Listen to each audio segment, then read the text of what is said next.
It's not complicated. It's as simple as 2 words.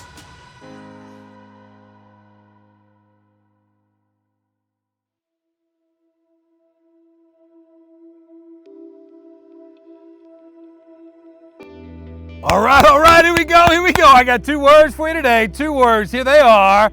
Championship accountability. Championship accountability. Want to ask you a question today. Here it is. How do you feel about accountability? I mean, let's make no bones about it. Accountability is not really one of the top 10 favorite words for most people. Accountability can be uncomfortable for lots of different reasons. It's uncomfortable because when we do things wrong, we don't usually like being called out for it. Accountability is uncomfortable because we don't always like being held to the higher standards that we once said we wanted to be. Let's face it, it's hard to have discipline. It's hard to stay motivated. It's hard to work hard. And when somebody wants to hold us accountable to that, we can sometimes feel like maybe we've let somebody down. Maybe we are not good enough to live up to the standard because we got called out, because we fell short, because we made a mistake, or just chose to not want to on that day. Accountability is hard. And that's why it's the trait of champions. And why today I'm calling us to championship accountability. That we would be the kind of young men and young women who do not shy away from being held to the standard, who do not shy away from doing the hard work to achieve the goals that we chose. Isn't it funny how sometimes we have to be held to the standard to be motivated to reach the goals that we chose? You see, we all need accountability.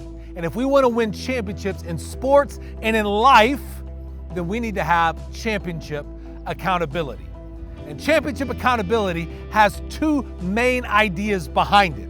That there is both a me-to-me accountability and a me-to-you accountability. So let's talk about it. A me-to-me, that's internal.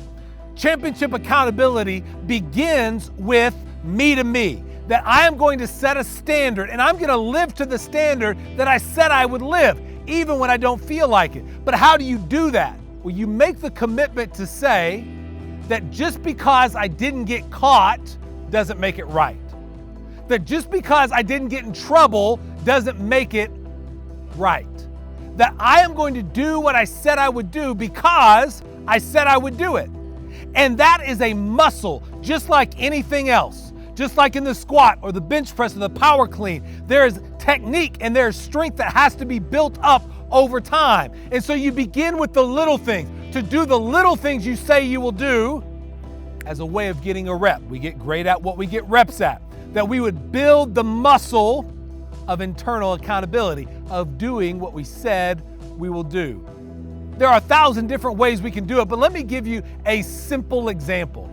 We all in the mornings have alarm clocks, most of us on a phone. And usually what we do is one of 2 things. We either have about 4 or 5 or 6 different alarms, 6 o'clock, 6:05, 6:10, 6:15, 6:20, or we have one alarm and we hit the snooze button 5 times until we get to 7:02, which we know is the last possible minute that we can get out of bed and get to school on time. So to build the muscle of internal accountability, one exercise is to set one alarm and wake up with that one alarm. No snooze, no backup alarms. To set one alarm and wake up when you said you would wake up. And see, to do that is going to require you to begin to take action prior to that alarm going off. To be able to wake up at that first alarm, you're going to have to go to bed at a certain time. To go to bed at a certain time, that means you're going to have to get rid of distractions like your phone, like your TV. That means you're going to have to set those to the side 30 to 45 minutes before you're ready to fall asleep. That means you're going to have to do your homework before it's time to go to bed. That means you're going to have to tell your friends, I can't hang out right now because I got to do my homework so I can get to bed on time. That you have to start making choices and preparation to execute on the one decision that you made. And you begin to see very quickly how the me-to-me accountability is about me choosing to prepare and execute on the things that I want. That's internal accountability.